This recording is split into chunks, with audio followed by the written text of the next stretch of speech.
Looking around, Frederick notices that the crater, into which the base has been built, seems a lot bigger from the ground perspective. It is easily several hundred meters in diameter. Looking back to his ship, he gets an unsure feeling. Should he just turn back and report this to someone instead? Is it really a good idea to just waltz into there? This screams mistake. God knows what awaits him. It could be abandoned, just some ancient malfunctioning equipment sending out corrupted data. But it could also be something dangerous. Something exciting. Turning around and leaving would mean that coming here was just a waste of time, after all. All of this effort, wasted. And there is still the unsolved mystery of the entire outpost not being on any known map. I have to see this through. Whatever this is, I have to find out what is going on here. He clenches his fist and jaw. This is no time for doubts.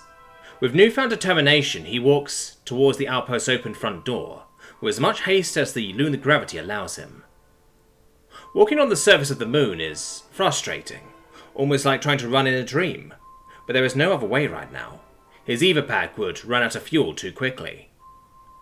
During his walk, he wonders. It's impossible that there are no signs of anything. There must be something. Nobody just builds and abandons an entire surface base without leaving any trace. He stops and tries to look for anything, really. Anything that could give him a clue as to what this place is. The harsh light of the sun reflects off the light grey surface, creating a stark contrast between light and dark, making Frederick wince as he looks directly into it. He can hear his own heart inside of his chest, beating with a calming rhythm. He can hear his breath, and see the slight condensation left on his visor as he exhales. He can hear the static on his comms, growing louder and more erratic with each meter gained on the building. It sounds almost melodic. He is alone out here. But, now that he got closer, he can also see something in the surface dust, which causes him to snap out of it. Tracks. He crouches down to get a better look. Some tracks belonging to ground personnel, but others definitely belong to a ground-based vehicle of sorts. He stands up straight again and searches for any kind of vehicle. Weird. Why can't I see any of those around, then? The vehicle tracks all seem to follow the same path, meaning they always followed a certain route while leaving the base and returning back to it. The footprints, on the other hand, are chaotic. It would be impossible to follow a specific pair. Focusing his attention back to the vehicle tracks and following their route, he notices something. They lead to a secondary building about 50 meters away from the main outpost, hidden in the shadows of the crater's sidewall. A hangar. But he has to make a decision. Investigate the hangar first, or go straight for the main building. The hangar might house a couple of rovers, sure, but would he find anything substantial there? If there are any clues to be found, then they are probably hidden in the building where the people actually spend their lives at, right? Not in some glorified garage. I'm sure I'll find my answers in the main building. Resuming his walk, he wonders, why is the front door open? No one around, and still a strange signal being broadcast. Sure, it might be an SOS, but whatever that message was supposed to convey, it definitely was no help us, more of a come here to be consumed by a great old one. A trap is almost entirely out of the picture, though. No one is stupid enough to invest several hundreds of thousands, or even millions, just to lure in people. Plus, the moon is neutral territory, no reasoning in enforcing borders or anything alike.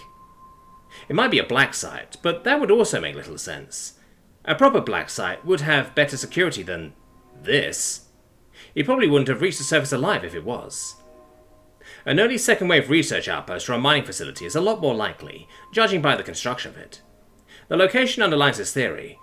Also, this area is known for its above-average amounts of helium-3 contained in the surface. And some left-behind malfunctioning equipment is more than capable of doing weird things like this. He remembers that time when a single frayed ground wire caused a convoy to overflow all channels with useless garbage transmissions. Keeping his mind busy this way, he finally reaches the open entryway. This is it. Looking inside, he now notices that both doors of the airlock are open, something that should be almost impossible. Too many safety mechanisms would have to be bypassed to open both doors at once. A cold chill runs down his spine at the realization. What if the central system had a major malfunction, causing all the personnel stationed here to die of asphyxiation, turning this building into their cold steel coffin? He shakes his head, trying to get the thought out of his head. I have to stay positive, or I'll drive myself crazy. Not fully believing himself, he pushes further inside, surrounded by an absolute silence, an almost deafening silence. His heartbeat and breathing the only thing is keeping him company. But after entering the dark interior, something changes. The static changes. Music, he wonders. What sounded like erratic pulses here and there before sounds like music now. Heavily distorted music though, but he recognizes the melody. It's a classic song, played on a piano.